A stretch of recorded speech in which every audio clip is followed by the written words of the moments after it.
જય શ્રી કૃષ્ણ, જય માતાજી। મારા વહાલા દર્શક મિત્રોને રેખા રાદડિયાના સ્નેહ ભર્યા નમસ્કાર।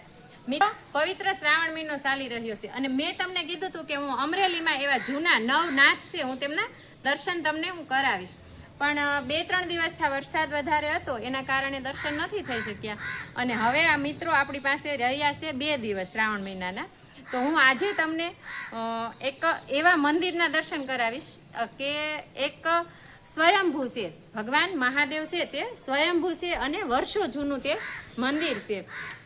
એક ઇતિહાસ છે કે એક સેજુ સેંજલિયા અને એક વેજુ સેંજલિયા નામના 2 બારવટિયા હતા અને એ બારવટિયા એકવાર એવા અસહ્ય બીમાર પડ્યા કે એની કોઈ દવા નહોતી, એમ કે એ બીમારી એવી હતી કે એને મૃત્યુ જ આવે એવું હતું। ત્યારે એ 2 બારવટિયાએ મહાદેવની ભક્તિ કરી અને મહાદેવને પ્રસન્ન કર્યા અને મહાદેવ ત્યારે અહીંયા શ્રી વૈજનાથ મહાદેવ છે તે અહીંયા પ્રસન્ન થયા છે। તો આવો આપણે એ વૈજનાથ મહાદેવના આપણે દર્શન કરીએ। તો મિત્રો, આ છે વૈજનાથ મહાદેવનું મંદિર જે વર્ષો જૂનું છે। મિત્રો, તમે જોઈ રહ્યા છો વૈજનાથ મહાદેવનું મંદિર। આ મંદિર છે તે સોરાપા વિસ્તારમાં આવેલું છે। એક સમય એવો હતો કે અહીંયા બધી પટેલોનો નિવાસ હતો અને અત્યારે તમે જોઈ શકો છો મિત્રો, અત્યારે છે ને અહીંયા બહુ રેસિડન્સી ને એવું બધું ઓછું છે। અહીંયા જો પેલા વર્ષો જૂની ડંકી છે, આટલી સરસ મજાની જગ્યા છે, તમે જોઈ શકો છો। આ જૂના મકાન છે, જે બધા જૂના મકાન છે અહીંયા। અને હવે મિત્રો આપણે જઈ રહ્યા છીએ દર્શન કરવા શ્રી વૈજનાથ મહાદેવના।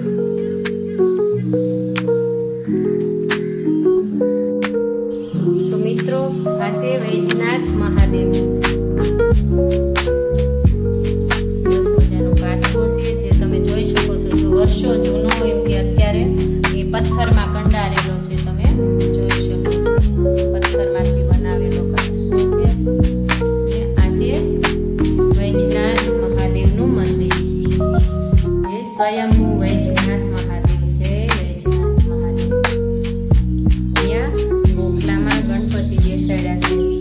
પેલા મિત્રો ઘરે પણ આપણી ઘરે ડેલીમાં અને એમાં બધી આવી રીતે ગોખલો કરવામાં આવતો અને આવી રીતે જ ગોખલાને ગણપતિમાં બેસાડતા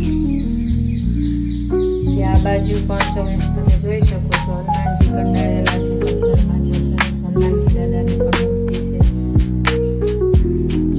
તમને ઘરે બેઠા તમને આ દર્શન કરાવી રહીશું। આ બહુ વર્ષો જૂનું મંદિર છે।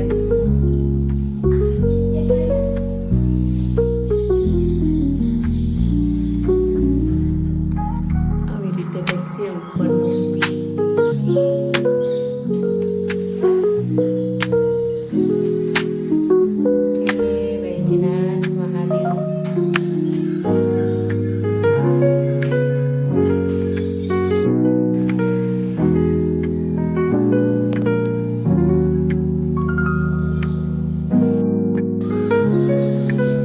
આપણે વૈજનાથ મહાદેવના દર્શન કર્યા અને વૈજનાથ મહાદેવની બાજુમાં અહીંયા એક, તો મિત્રો આ છે સૂર્યમુખી હનુમાનજી દાદાનું એવું મહાત્મા છે કે આ હનુમાનજી દાદાને ખુલ્લું રહેવું ગમે છે।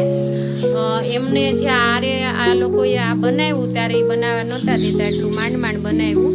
અને મિત્રો જો અહીંયા છે ને, અહીંયા બારી કાચની બારીઓ કરી હતી, જો તમે જોઈ શકો છો, અહીંયા 2 બાજુ કાચની બારી કરી હતી, લગભગ 10 વાર બારી કરી, પણ એ બારી છે તે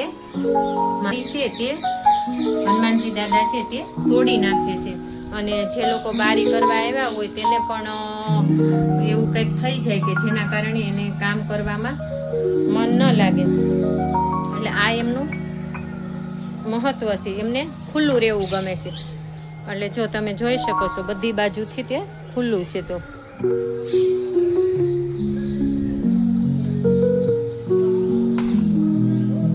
જય હનુમાનજી મહારાજ।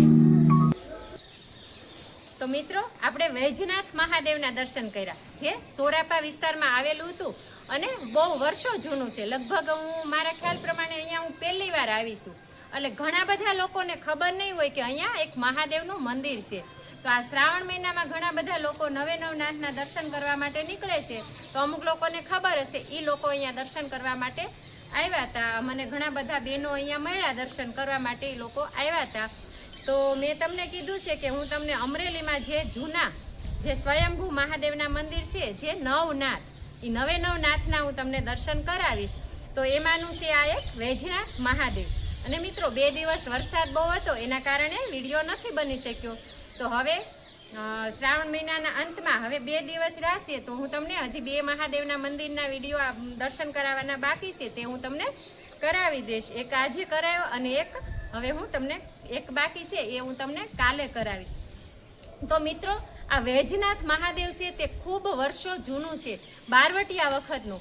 અને એ જ્યારે બારવટિયા, મેં જે તમને પહેલાં વાત કરી કે જ્યારે બહુ બીમાર પડ્યા હતા, ત્યારે આ મહાદેવની એણે પૂજા કરી હતી અને મહાદેવ પ્રસન્ન થયા હતા અને એ જે બીમારીમાંથી તેમને મુક્તિ મળી હતી. અને એ જે બારવટિયા હતા તે સાજા થઈ ગયા હતા. ત્યારથી મહાદેવ છે તે અહીંયા બિરાજે છે અને લોકોના દુઃખ દર્દ છે તે દૂર કરે છે અને લોકોની મનોકામના પણ પૂર્ણ કરે છે. એ એકદમ સત્ય વાત છે. કારણ કે અહીંયા જે લોકો બધા આવ્યા એમના પાસેથી મને જાણવા મળ્યું કે જે લોકોને બીમારી હોય, અસંખ્ય બીમારી હોય અને સારું ન થતું હોય, તો મહાદેવની માનતા કરવાથી આ મહાદેવ છે, વૈજનાથ મહાદેવ છે, તે તેમને બીમારીમાંથી તેમને મુક્ત કરે છે.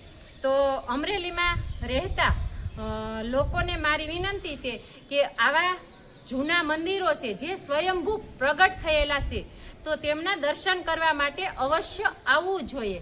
કારણ કે અહીંયા મેં જોયું તો અહીંયા મંદિર છે તે એકદમ સુમસામ છે એમ. કારણ કે અત્યારે આ પવિત્ર શ્રાવણ મહિનો ચાલે છે અને શ્રાવણ મહિનામાં તો મહાદેવના મંદિરે ભક્તોની ભીડ હોવી જોઈએ. તો આ મંદિરે પણ દર્શન કરવા માટે લોકો આવે એવો મારો હેતુ છે.